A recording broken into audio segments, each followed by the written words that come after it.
Welcome to dotcom.builders. In this video, I will share with you how to publish your brand new website in Hostinger Website Builder. Without any further ado, let's start this tutorial.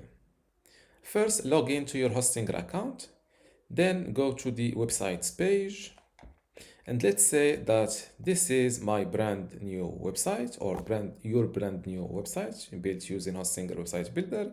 When you give it a visit, as you see, there it says page not found. So this is simply due to not live website yet. So how to publish this brand new website or how to go live with this brand new website? Simply click on edit website. And once you're in this website builder page, click on go live button. They are now publishing your website. As you see, my website was updated, and let's give this website a visit. So click on view site.